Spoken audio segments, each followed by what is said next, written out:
but I have in front of me a newsletter from an EPA manager, and it looks like Region 5, and it says, EPA is planning to use a new social media application called Thunderclap to provide a way for people to show their support for the agency's proposal. So now you're using social media tools to advocate for your agency's proposal. And this Thunderclap program, it's a social media aggregator that includes Facebook and Twitter and a host of other social media tools.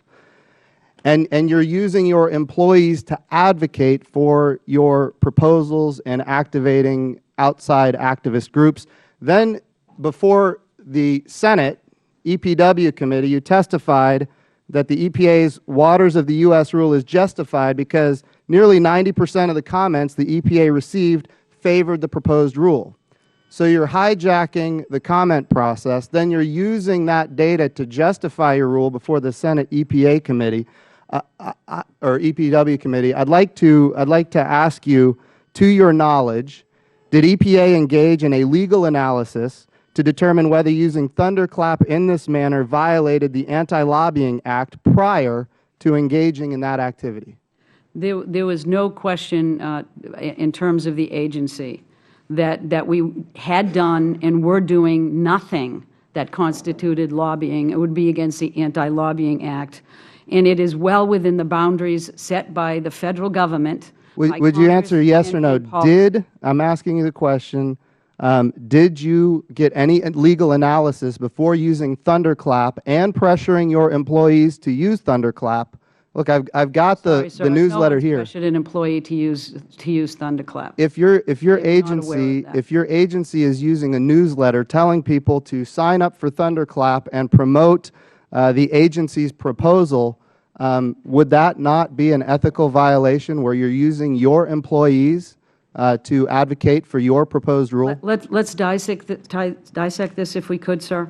The question you posed to me was whether or not our use of social media was lobbying. It was not. It was education. It was outreach. It was getting people engaged. It was exactly what everyone tells us to do, and it's part of the no, this is a different level, because there was an email here from an employee that was very concerned about feeling that kind of pressure, and that employee contacted the regional judicial officer, assistant deputy of ethics official, and there is agreement that this is a national concern, and it says there is agreement that it is a problem. That's why I wanted to dissect this. The second question you asked was about an employee who took that and actually copied it in and shared it with others in the agency, which was, in fact, inappropriate, and that person has been counseled. It was an agency newsletter, was it not?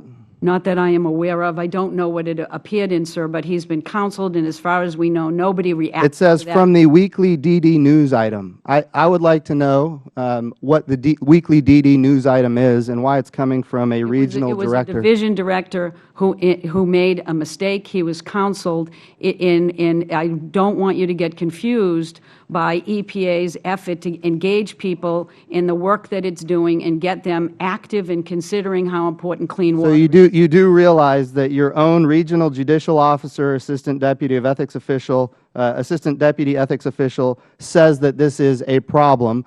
My next question for you is, what are you doing about that problem?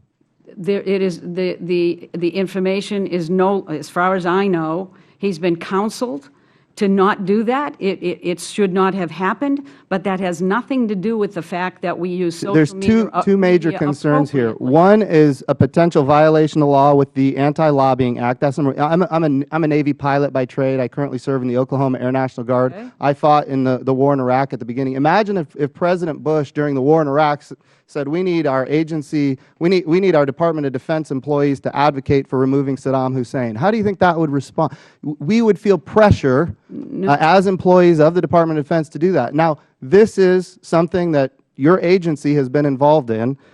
So the Anti-Lobbying Act is of concern to me, and we're going to look further into that. I hope we do, Mr. Chairman. And number two, putting pressure on employees to promote the Waters of the U.S. rule. Maybe that's not a violation of law, but it's certainly a violation of ethics. I'm out of time, Mr. Chairman. I yield back.